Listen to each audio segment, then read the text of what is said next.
네, 사법논담 두 분과 함께합니다. 천하람 변호사 모셨고요. 어서 오세요. 네, 순천의 천하람입니다. 장윤미 변호사 모셨습니다. 어서 오세요. 네, 안녕하세요. 장윤미입니다. 예. 오늘은 이 얘기부터 좀 잠깐 할게요. 간밤에 네. 더 탐사 강진구 기자를 비롯한 두 명에 대해서 구속영장을 청구를 했어요. 네. 꼭 영장까지 청구를 해야 되는 겁니까? 어떻게 보세요? 아무튼 주거침입과 스토킹 혐의잖아요. 이거에 대해서 구속영장을 청구했는데 네. 적절한 어떤 청구라고 보십니까? 어떻게 평가하십니까? 일단 두 가지 혐의 중에 주거침입은요. 통상적으로 이게 일회적으로 그쳤어요. 막 계속했던 건 아니고 스토킹 행위는 반복성이 있었죠. 그런데 기본적으로 스토킹 처벌법을 규율할 때 이 피해자로 좀 전제했던 이런 사회적 약자들의 지위에 최소한 한동장은 없습니다.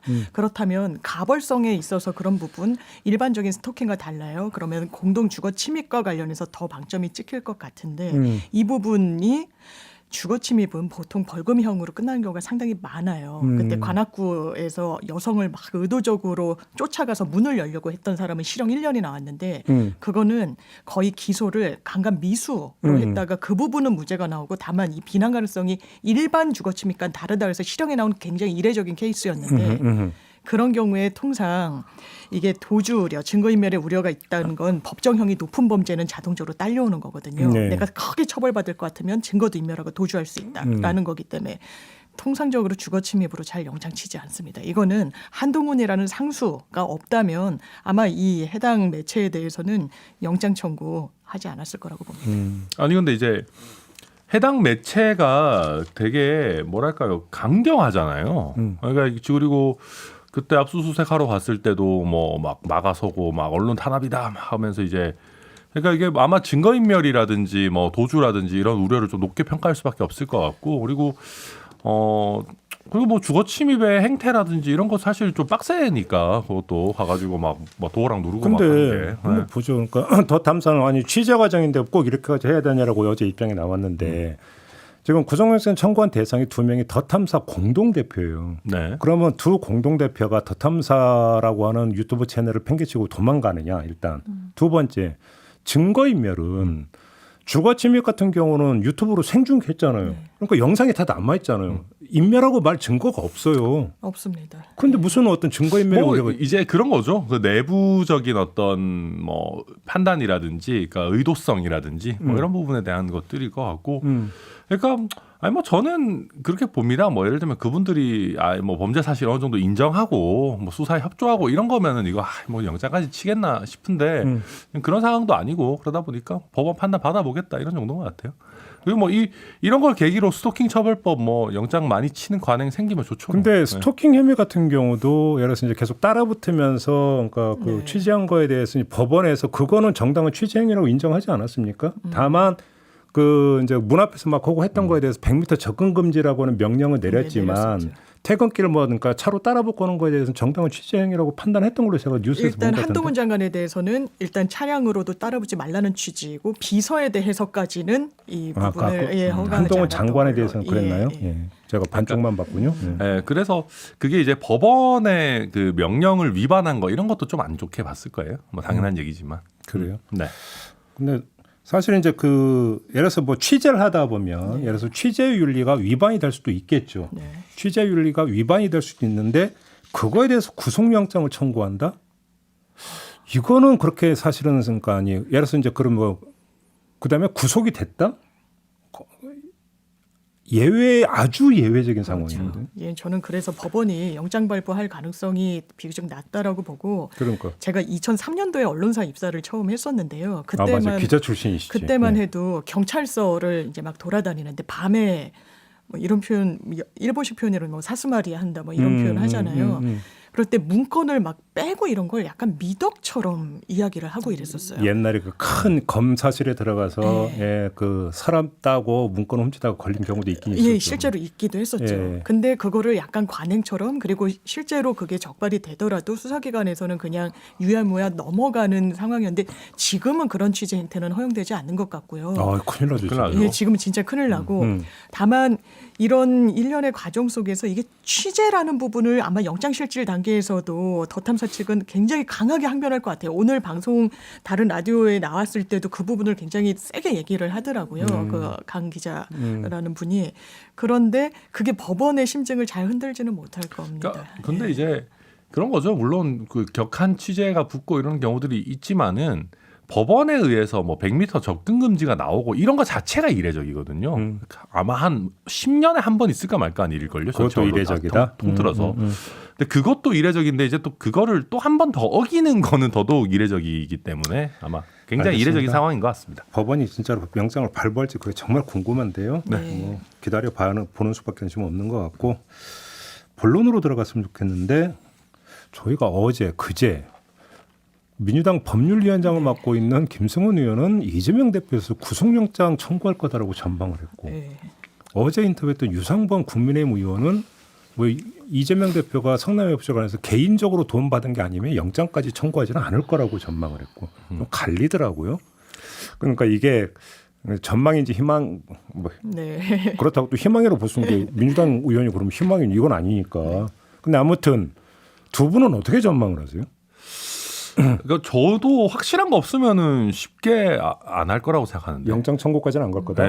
그러니까 두 가지 정도 얘기를 하더라고요. 첫 번째는 회기 아닐 때 하더라도 청구하긴 할 거다. 그러니까 이제 노웅래 의원 거 보고 근데 노웅래 의원 부결이 꽤 지금 유력시 되고 이러니까 회기 아닐 때 할 거다라는 건 있고 그리고 지금 원래는 법조계에서 세트로 한 번에 다 묶어서 소환하고 이제 영장 청구도 한 번에 판단하지 않겠냐 했는데 지금 보면 개별 지청이나 직업 단위로 한다는 거잖아요. 그러면은 개별 수사팀이 이제 수사 그 구속 여부를 판단하게 되는데 그렇게 됐다가 영장 청구했는데 막 기각되고 이러면 진짜 난리 나거든요. 그러니까 차라리 그냥 완전히 진짜 뭐 중앙에서 검찰총장 정도가 야 내가 책임질 테니까 영장 쳐. 아니 물론 막 그러니까 지청에서 청구하더라도 이게 뭐 봉턴을 하겠지만은 뭐 개별적인 지청 단위에서 판단을 하고 뭐 이렇게 한다 그러면은 더더욱 신중해질 수밖에 없죠. 지금 중요한 점을 그러니까 예를 들어서 했는데 영장이 기각이 돼버리면 다른 수사팀의 그 부담이 될 거다. 엄청 그럴 겁니다. 그 후폭풍이 만만치 않을 거고 저도 유상범 의원의 전망에 한 표를 던지고 싶은데 이게 제1야당 대표라는 성격이 분명히 있고요. 영장까지 또 칠 성격인가가 있어요. 지금 일단 1차적으로 소환한 거는 성남FC인데 성남FC는 사실관계는 싹 다 정리돼 있습니다. 이 법리의 어떤 적용 그리고 이 다툼 이런 해석의 문제가 남는 부분이 커서 이걸로 영장까지 청구한다. 영장 청구한다는 건 인신 확보를 해야 된다라는 건데 정말 돈을 개인적으로 착복했다. 뭐 이러면 모르겠습니다만 지금 그런 정황이 없는 상황에서 검찰이 무리수를 두는 건 상당히 어려울 거다. 다만 이제 김승원 의원은 현직 법률위원장 자리에서 가장 이제 보수적인 상황까지도 예측을 해야 되는 부분이 있지 않을까. 그러니까 참고로 김승원 의원, 유상범 의원 모두 어제 나오죠. 제가 잠깐 굉장히 너무 시선 집중 이렇게 양당에 이렇게 대표적인 법률가 출신 사람들을 막 불러 제끼는 거 아닙니까? 시선 집중의 격을 상징하는 거라고 이해를 해주셨으면 너무 좋겠고. 예. 근데 아무튼 김성원 의원이 그렇게 전망했던 근거가 뭐냐면 두산만 한 게 아니라 뭐 네이버니 여기저기 이제 기업 다 불러서 조사를 나오고 그래서 제3자 뇌물죄를 구성하는 그 뇌물의 액수가 100 몇십억이 되고 맞습니다. 이러면 특가법이 적용이 돼서 그렇죠. 최고 무기징역까지가 법리상으로는 가능한 것이기 때문에 그렇기 때문에 구속영장 거다 논리가 이거였거든요. 이건 어떻게 봐야 되는 겁니까? 그러니까 범죄의 중대성은 당연히 인정이 되죠. 범죄 중대성은 당연히 인정이 되는데 지금 뭐 일부 보도에 의해서는 뭐 예를 들면 이재명 대표가 뭐 두산 측 사람을 뭐 만났다느니 뭐 이런 게 막 나오고는 있습니다만은 거기에 대해서 정말 구체적으로 이재명 대표가 직접 막 굉장히 대가성 있는 얘기들을 막 주고받고 이런 거를 입증하기는 쉽지는 않을 거거든요. 네. 그렇다면은 나오는 증거는 대체적으로 이제 결제 책임 이런 거일 텐데 그거는 법원에 갔을 때는 다툴 여지가 있다라고 볼 부분들이 있을 수 있어요. 게다가 그러니까 이건 이제 예를 들면 어느 정도 범죄 혐의가 소명된다 치더라도 이게 이재명 대표가 공범이냐 뭐 공동정범이냐 이게 이제 또 법원에 가서 치열하게 다퉈질 거거든요. 법원도 그러면 그런 거를 참고할 겁니다. 이게 정말 구속까지 해야 될 정도로 뭐 명확하냐라는 부분이 또 있을 거고 또 한 가지는 이재명 대표가 이제 도주의 우려 같은 경우가 상대적으로 낮잖아요. 에이. 도주해도 그건 아니라고. 그런가? 아니 도주해도 뭐 전국에 다 아니까 사람들이 얼굴 보면 이재명이다 이렇게 되니까. 네. 예. 설마 뭐 쌍마을 회장 따라서 뭐 태국 가시고 이러진 않을 거고. 그러니까. 그래서 그런 것들이 좀 종합적으로 고려될 거라서 수사팀도 굉장히 신중할 수밖에 없을 그러니까 거예요. 뭐 구속영장 청구한다고 발부된다는 보장도 없는데 네. 그럼 부담이 너무 100배가 된다 이런 너무 얘기예요. 크고 또 피의자의 방어권 측면에서 법원이 영장 발부해줄 가능성이 굉장히 희박해요. 지금 천 변호사님 짚어주셨지만 그렇다면 제3자 뇌물이잖아요. 이게 최종적인 귀착지가 이재명 대표가 아니란 말이에요. 그 당시에 성남시장이 아니라 뭔가 제3자인 성남FC 구단으로 귀속한 건데 그렇더라도 이게 제3자 뇌물로 기소가 되면 그렇다면 이재명 당신은 무슨 이득을 얻어서 제3자한테 이런 이득을 가도록 했어? 이거를 검찰이 설명을 해야 되거든요. 근데 검찰이 그 질문에 대한 답변을 정치적 이득을 얻었어라고 이야기하고 있어요. 이 논리로 공소유지 안 될 거라고 저는 생각하고 있고요. 이 논리라면 적극 행정하는 사실 지자체장들 나만하지 않을 겁니다. 그렇기 근데 때문에 이제 영장 청구도 저는 상당히 검찰로서는 부담일 수밖에 없다. 근데 이 부분은 뭐 저희 많이 얘기했으니까 그렇지만은 법리적으로는 그러니까 정치적으로는 이재명이 무슨 이득을 얻었어를 따지는데 법률적으로는 이재명 당시 시장이 이익을 얻을 필요가 없어요. 그러니까 부정한 청탁이 있고 제3자한테 뇌물만 가면 돼요. 그러니까 부정한 청탁이 핵심인데 이재명 대표가 이 일이 부정한 청탁에 대한 대가성으로 이루어지는지를 알았느냐. 그러니까 쉽게 얘기해서 성남FC가 두산이랑 야 이거 해주면 우리가 허가 내줄게 쇼 붙이는 거를 알고 있었느냐. 그게 쟁점인데 그거 알았다고 하면은 사실은 뭐 본인이 직접 돈을 안 받았어도 문제는 없습니다. 쇼부치다라는 표현은 죄송합니다. 거래하다라는 표현으로 죄송합니다. 거래. 네, 알겠습니다. 아까부터 자꾸 일본어가 자꾸 나오네요. 제가 네. 포문을 열었군요. 죄송합니다. 네, 알겠습니다. 그럼 또 하나 여쭤볼게요. 지금 민주당에서 그러니까 왜 성남 FC 건으로 그러니까 소환을 하려고 하느냐 이거에 대해서 어떤 해석이 나왔냐면 대장동 수사가 막히다 보니까 방향을 틀어서 성남 FC 건으로 지금 부르는 거 아니냐 지금 이런 해석이 나왔습니다. 이건 어떻게 보세요? 예, 저는 맞다고 봅니다. 왜냐하면 사실 대장동으로 부르지 않을까가 유력한 전망이었어요. 아니면 천 변호사님 아까 말씀 주신 것처럼 다 사건을 병합해서 제일 야당 성격이 있으니까 한 차례 정도 여러 사건에 대해서 한번 딱 정리하고 넘어갈 수 있도록 소환하지 않을까였는데 뜬금없이 성남FC? 이거 사건도 굉장히 오래됐었고 경찰에서는 이재명 대표가 계속 강조하고 싶지만 불송치 결정을 했었던 거거든요. 혐의가 이제 없다는 취지로 결론을 내렸었기 때문에. 근데 이 부분과 관련해서 전격적인 소환이 이루어졌다? 왜 그럴까? 사실은 휴지기를 갖지 않고자 하는 의도가 있는 거 아니냐라고 이재명 대표로서는 생각할 것 같아요. 왜냐하면 대장동 수사가 휴지기거든요. 대장동 수사가 상당히 많은 부분이 새로운 국면으로 접어들었는데 거기에 가장 결정적인 역할을 한 건 유동규 씨, 남욱 씨입니다. 그런데 거기와 관련해서는 뭐 계속해서 이야기하지만 나 김만배한테 들었어. 김만배가 그러더라. 김만배 녹취에도 이렇게 나왔어. 라고 이야기를 하고 있어서 김만배가 원 진술자로서 맞아. 이건 내가 한 말이야. 라고 하든가 아니야. 그건 틀렸어. 라고 해야 이 수사가 속도를 낼 수가 있는데 김만배 자해 시도를 했죠. 그래서 수사를 할 수가 없고 재판도 스톱이 된 상황이라서 그렇다면 이 공백을 뭘로 메울 것인가? 그게 바로 성남FC가 그 역할을 하고 있다고 봅니다. 저는 이렇게 한 번에 안 하고 나눠서 하니까 좋은 것 같아요. 그러니까 왜냐하면은 이재명 대표를 소환한다는 얘기는 그냥 수사가 거의 끝났다는 얘기입니다. 그렇게 봐야겠죠. 네. 성남 FC 건에 관해서. 네. 근데 대장동 수사는 제가 봤을 때 끝나지 않았어요. 그러니까 저는 대장동 수사는 오히려 굉장히 길어질 수도 있다고 봐요. 제가 사법농단에서 여러 차례 얘기했지만은 정진상, 김용 이 사람들의 재판이 진행될 때까지 저는 마무리 안 될 수도 있다고 생각합니다. 이재명 대표에 대해서는 그렇다고 한다면은 저는 이거 괜히 뭐 완전히 드러나지 않은 시기에 특히 정진상, 김용이 입을 열기도 전에 이재명 대표 불러가지고 너무 막 급하게 후다닥 하는 거 저는 좀 안 좋다 생각하고 그런 면에서도 저는 이 모든 사건을 한 번에 이렇게 뭉쳐가지고 부르지 않는 형태를 취한 거 아닌가 생각하고 그러니까 성남FC 같은 경우는 거의 정리가 됐으니까 이재명 대표 불러가지고 그러면 이건 어떻게 봐니까 조금 전에 했던 민주당의 해석에 따르면 대장동 수사가 막혀 있다라고 하는 또 판단의 전제는 뭐냐면 김만배 씨가 극단적 선택을 시도를 했고 병원에 입원했고 입을 안 열다 보니까 좀 됐고 수사 진척이 없다, 막혔다 이거거든요. 근데 그럼 만약에 김만배 씨가 계속 입을 닫고 있으면 우리가 그 전에 한번 그러니까 여기서 점검한 바가 있죠. 남욱이나 유동규 두 사람의 어떤 진술을 보면은 김만배로부터 들었다가 되게 많은데 네네. 결국은 여기서 막히는 거 아니냐는 얘기는 사실 저희가 미리 한 바가 있었거든요. 여기서 막혀버리는 거라고 봐야 되는 거죠. 예, 막혔죠. 실제로 막혀 있고 김만배를 소환해서 조사하고 뭔가 유리한 정황을 확보하지 않으면 검찰로서는 상당히 어려워지는 거예요. 지금 유동규 씨가 지금 재판 거의 마무리 단계죠. 대장동 일당이 진즉에 기소됐던 건은 700억 유동규가 받기로 했던 돈이라고 기소한 게 검찰 공소장 내용이었단 말이에요. 네네. 그것도 공소장 변경 필요한데 공소장 변경됐다는 제가 보도는 보지 못했습니다.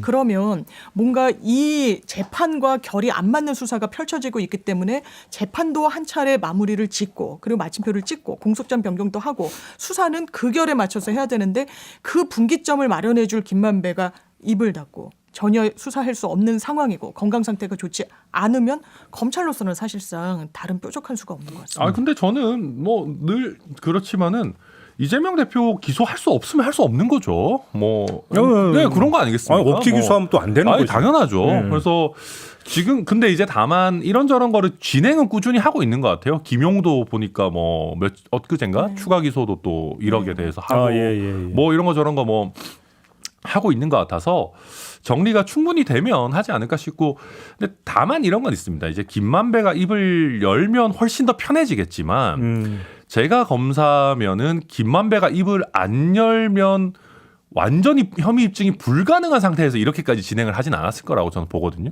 그러니까 어느 정도 그걸 빼고도 할 수 있는 한에서 좀 안전하게 가고 있지 않겠느냐. 그래서 이재명 대표 수사 제가 봤을 때 대장동 무리하게 하다가 진짜 뭐 한번 틀어지면은 세컨드 찬스라는 건 없는 거기 때문에 저는 뭐 신중하게 하고 있다 이렇게 생각합니다. 알겠습니다.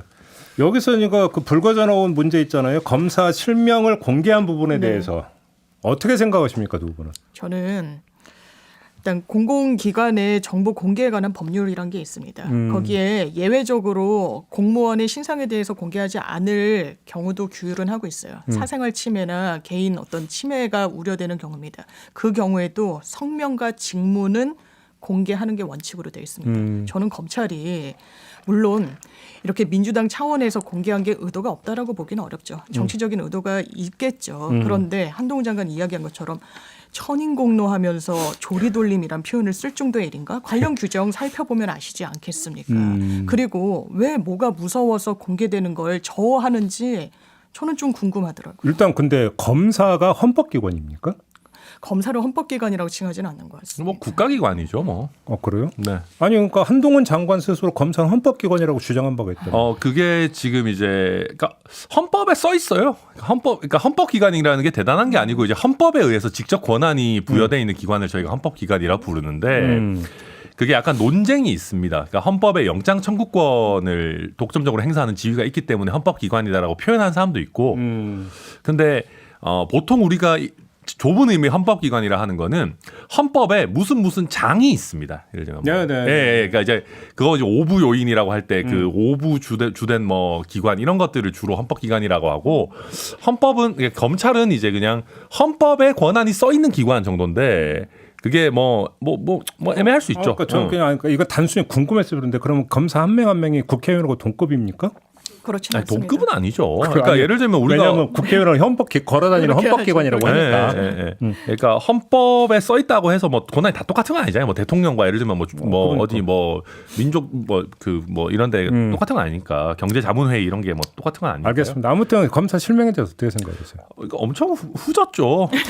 엄청 구리죠, 진짜. 저 보면서 야, 이 민주당 진짜 갈 때까지 가네. 구리다. 그러니까 이게 법적으로 가능한 일이냐 아니냐를 떠나서 정말 후졌더라고요. 이게 뭔가 그러니까 뭐랄까 약간 이제 그 몸집 조그만한 동물이 이렇게 막 카르르 하는 그런 느낌으로 너무 후져가지고 막 그 판때기도 너무 못 만들었더라고요. 디자인도 진짜 후지고 막 윤사단 막 마크도 막 뭐 디자인까지 얘기할 필요 근데 너무 구려. 이게 전체적인 이 틀이 너무 구려서요. 이게 뭐 그러니까 법률적으로는 당연히 뭐 변호사님 말씀하신 것처럼 검사들도 그 검찰 배치표에 이름도 다 나오고 하는데 여당 뭐 홍보팀에서 그걸 사진이랑 막 해가지고 그게 할 짓입니까 그게? 아유 저도 아무튼 진짜 이상하다는 생각이 들었어요. 큰 취지가 우리가 좀 약간 좀 그 잘못 알고 있는 경우가 있는 게 사법부의 판단에 대해서는 뭐 어떤 평가도 하면 안 되고 평론도 하면 안 되는 것처럼 돼 있지만 사실은 전혀 아니거든요. 그것도 국민의 감시 어느 권에 당연히 들어가야 되는 거고. 그러면 수사는 더 말할 것도 없고. 그러면 수사가 어떻게 진행이 되고 있는지를 보기 위해서 수사검사가 누구고 이런 것들은 당연히 볼 수 있는 거예요. 아니, 저는 국민의 알 권리라는 생각이 들고요. 반대로 그런 문재인 정부 때 뭐 국민의힘 차원에서 한 건 아니지만 보수 언론이 이성윤 사단이다. 지금 무슨 수사한다. 표로 막 기사화하고 그랬었어요. 그럴 때는 함구하고 그건 뭐 조리돌림 아닌가요? 같은 논리라면. 그런데 지금은 이걸 했다라고 해서 그렇죠. 예, 뭐 엄청 격앙되는데 저는 이 반응이 좀 의아하다는 생각이 들어요. 근데 그게 이제 이거 지금도 이재명 대표 수사 누가 하고 뭐 누가 하는지 언론에 기사들. 다 나와 있죠. 근데 그거를 막 모아가지고 사진까지 또 어디서 또 찾아가지고 그거를 막 제1야당에서 막 한다. 아우 저는 진짜 이상하다 생각하고요. 그 이상민 의원 얘기가 맞고 근데. 그러니까 결국은 이게 사실 좌표 찍기잖아요. 솔직히 아니 그냥 언론에 의해서 자연스럽게 이게 되는 거면 모르겠는데 야당에서 막 기자회견까지 시기나 해가지고 언론 불러놓고 막 판때기 들고 도대체 이게 의도가 없다고 할 수가 있습니까? 그래서 좀 이상하죠. 그래서 모르겠습니다. 이게 뭐 이분들이 생활에서 얼마나 불편을 실제로 겪을지 뭐 문자 폭탄 받을지 저는 그건 모르겠습니다만은 그러면 갈라서 위험성이 이렇게 해보죠. 그러니까 이제 그거에 대해서 정치적으로 해석을 해서 뭐 조금 전에 천하람 변호사 얘기대로 후지다, 뭐 불이다.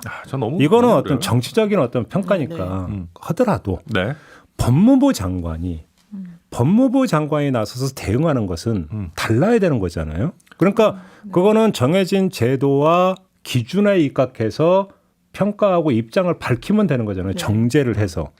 근데 과연 그러면 법무부 장관의 대응은 어떻게 평가할까요? 이 문제하면 좀 남은 것 같아요. 이건 어떻게 보세요? 저는 대단히 부적절하다고 생각합니다. 일단 본인이 모든 어떤 정치 현안에 대해서 언급을 하고 그리고 법무부는요. 검찰에 대해서 수사지휘권이 없어요. 왜 수사에 대해서 이렇게 시시각각 본인의 입장을 얘기합니까? 그거야말로 전 정치적 의도가 있다고 생각하고 그러면 그 정치를 잘하고 있느냐? 윤여준 전 장관이 얘기했죠. 한동훈 장관은 정치에 소질이 없다고. 저는 소질이 없다고 생각합니다. 아니 근데 되게 웃긴 게요. 이게 이제 옛날에 이준석도 비슷한데 민주당이 내용에 대해서 지적을 못하니까 되게 태도를 가지고 얘기하는 게 있어요. 제가 한동훈 장관 워딩 저도 뭐 당연히 늘 꼼꼼하게 보는데 굉장히 원론적입니다. 다.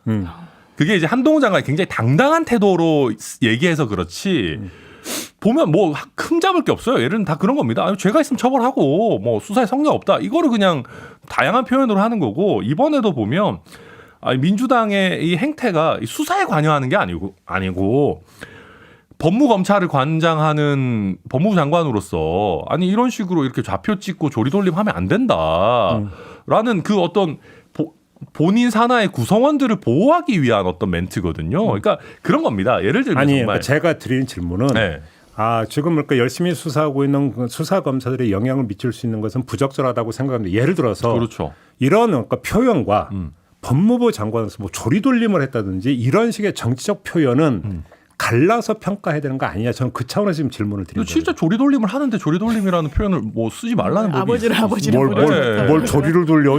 진짜 이거는 조리돌림이죠. 그러니까 정말 드라이하게 뭐 예를 들면은 뭐 정말 이름 정도만 뭐 부처랑 이름 정도만 이렇게 한다 그러면은 저도 백보양보해서 그래 뭐 민주당 뭐 힘드니까 요새 뭐 그런가 보다 할 텐데 솔직히 그 사진 박는 거는 돈 넘었죠 이거는.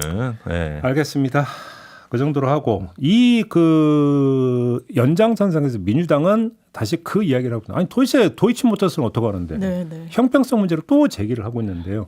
근데 일단 혹시 아세요 어떻게 하고 있는지? 저도 어떻게 알겠습니까? 도이치모터스 사건 이미 그 권오수 회장에 대해서는 징역 8년을 구형했어요. 이미 그러니까 결심 공판까지 된 거잖아요. 이 결심 공판까지 됐고 이제 선고만 남은 거죠. 2월에 선고될 건데요. 이 공판 과정을 지켜보면 증거가 차고 넘칩니다. 차고 넘친다는 표현이 맞아요. 왜냐하면 이 증권 거래를 할 땐 고객이 증권사 직원에게 뭐 어떻게 팔아라 말아라 이런 지시를 할 때면 이걸 다 전화 녹취하게 돼 있다고 합니다. 그러니까 검찰이 그 윤석열 대통령의 장모의 녹취를 상당히 많이 확보를 했고 이걸 증인신문 과정 중에 다 제시를 했어요. 하나하나 이렇게 녹취를 소개를 하면서 그 당시에 이 장모 최모 씨가 뭐라고 얘기를 하느냐. 이거 내가 지금 권오수 회장이랑 통화했어. 빨리 팔아야 돼. 라고 얘기를 해요. 실제로 팝니다. 그날은 최고점을 찍은 날이에요. 도이치모터스. 대단히 이상합니다. 그리고 최은순 씨가 던지고 그거를 불과 얼마 만에 김건희 여사가 받느냐. 35초 만에 받아요. 그런 게 다 드러납니다. 네. 녹취, 증거, 문자, 이른바 김건희 폴더. 아니 이거는요. 저 기소하라는 말이 아니라 불러야 되는 겁니다. 당연하게도 어떻게 된 연유인지 당사자에게 확인해야 돼요.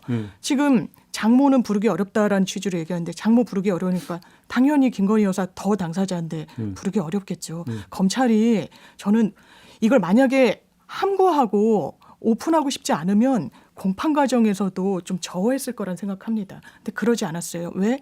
만약에 그걸 진짜 물밑에 넣으면 본인들 직무유기로 나중에 처벌받을 겁니다. 이거를 다 오픈하고 그 연장선상에서 본인들은 도이치모터스 사건의 공판검사지 수사검사는 아니잖아요. 이 수사팀 어떻게 할지 지켜봐야 됩니다. 그러니까 아니 뭐 유동규 같은 게 튀어나오지 않는 한은 어려울 거예요. 그러니까 무슨 말이냐면 지금 김건희 여사와 도이치모터스 관련해 가지고 이런저런 보도들이 나오고 있지만 장 변호사님 말씀하셨듯이 다 공판 과정에서 나오는 거예요. 그럼 무슨 얘기냐면 그런 내용들은 이미 다 수사 과정에서도 알고 있었다라는 거거든요. 근데 알고 있었지만 제가 뭐 시사집전 하도 여러 차례 얘기했지만은 이게 김건희 여사가 정말로 이 사람들 주가 조작하는 거 알고 거기에 공범으로 가담했냐라고 단정하기 어려운 것들일 겁니다. 이게 뭐 이런저런 뭐 얘기는 많이 할 수 있어도. 그러니까 사실 뭐 문재인 정부 하에서 수사를 했을 때도 이게 뭐 딱 단정해가지고 뭐 소환하거나 뭐 신병 처리하거나 그러니까 바로 그런데 지금 거고. 장유미 변호사가 지적하는 것도 기소를 하라는 게 아니라 불러야 되는데 왜 안 부르냐 지금 그 얘기를 하는 게 뭐 단정하기는 어렵지만 의문이 드는 부분이 있다면 일단 불러서 조사는 해야 되는 거 아니냐는 얘기는 당연히 성립이 되는 거잖아요. 뭐 저는 그 얘기는 할 수 있다고 봅니다. 네, 네. 뭐 그리고 저는 그래서 늘 그렇지만 좀 갔으면 좋겠어요. 저는. 저는 막 이제 지긋지긋해요. 그러니까 뭔 얘기냐면은 제가 원래 수사 받는 사람들이요 하다가 할 말 없으면 왜 나만 가지고 그러냐 그러는데 좀 영부인 좀 가셔가지고 이런 얘기 좀 그만 나오게 저는 막 한 이틀 3일 막 수사 좀 받았으면 좋겠어요. 철야 수사도 좀 받고. 아니 저는 그래서 여기서 아주 그 소박한 궁금증이 하나 있는데요. 네.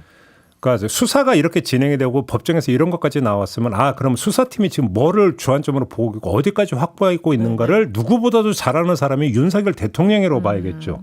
그렇겠죠. 네. 그것도 사안도 다른 것도 아니고 자기 부인과 관련된 거라고 한다면 그러면 지금 그 차나람 변호사가 얘기하는 영부인께서 갔으면 좋겠다라고 하는 부분에 있어서 갈지 말지를 결정하는 과정에서 윤석열 대통령이 상당한 영향을 미쳤을 수 있다고 보는 게 소박한 분석 아니겠습니까? 근데 그거는 물어보면은 난리 날걸요, 그거. 그러니까 누가 뭘 물어본다. 아니 무슨 말이냐면 그 물어봤다라는 게 요즘 세상에 이제 시간의 문제지 영원한 비밀은 없잖아요. 예를 들면 수사팀에서 대통령 그 배우자하고 나오실 수 있는지 대통령한테 좀 물어봐라. 아니 이게 제 얘기는 무슨 얘기냐면 만약에 정말로 김건희 여사가 아무 문제가 없고 사법적으로 기소될 그러니까 가능성이 제로라고 만약에 본다면 윤석열 대통령이 등 떠밀어서라도 가라. 가서 빨리 터는 게 낫다라고 조언을 해줄 거 아니냐라는 거예요. 제 얘기는. 저 같은 사람은 이제 그렇게 얘기할 텐데.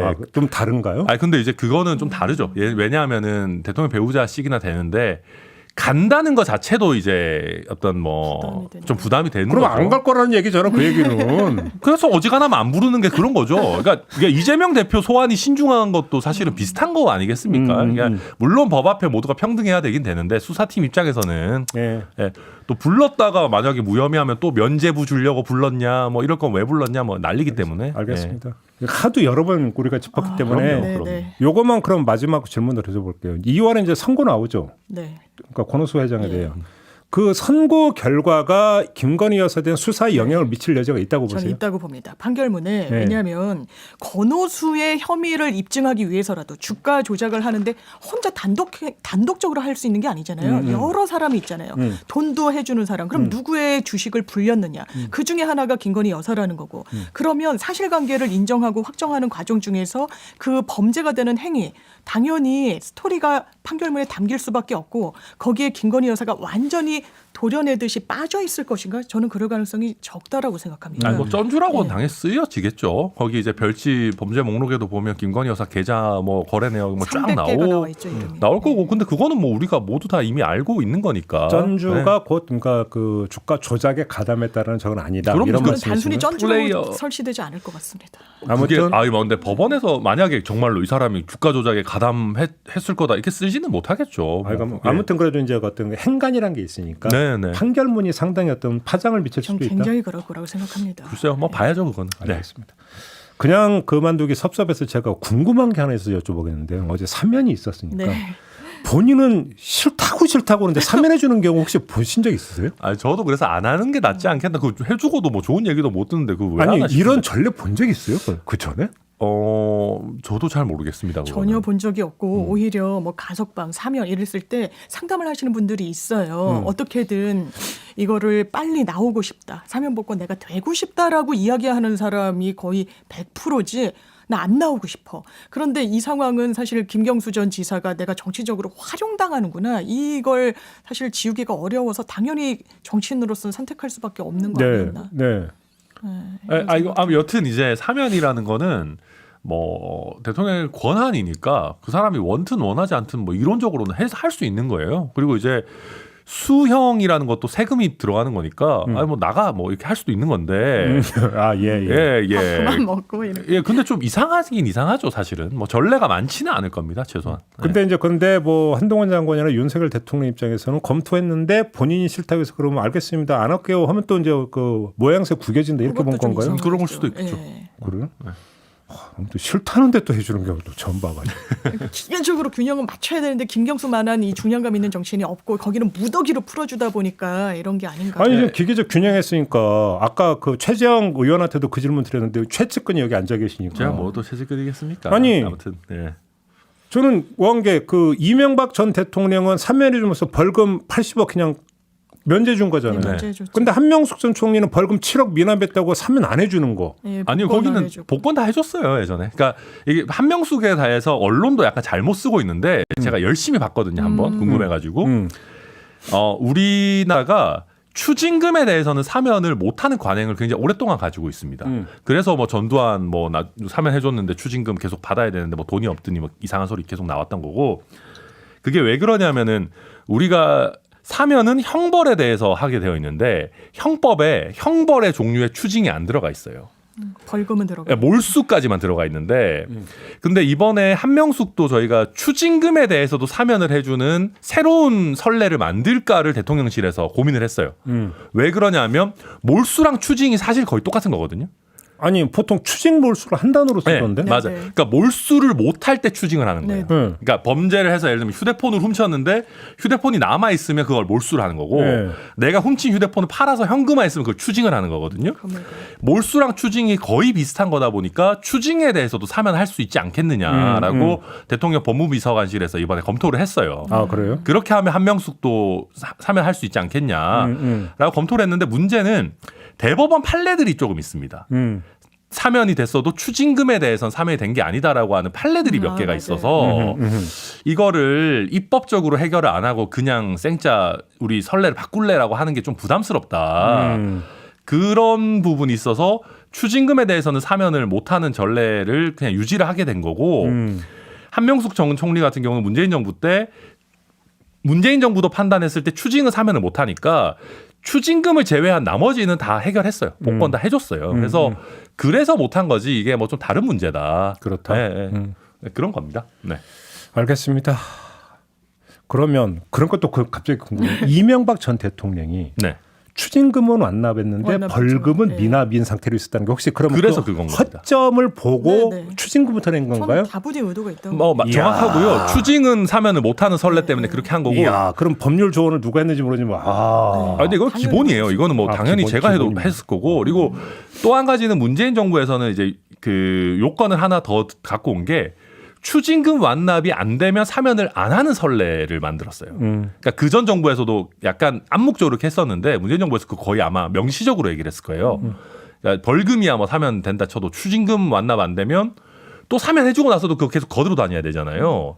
추징금 완납해야 된다라는 기준이 있어서 박근혜 대통령도 추징금은 진작 아마 했었을 거예요. 아, 그래서 긴장됐습니다. MB가 추징금부터 낸 이유가 네, 거기에 네. 있다. 그 이야. 관행을 만들었어요. 이야, 역시 이제 밝으신 건가요? 아, 예, 예.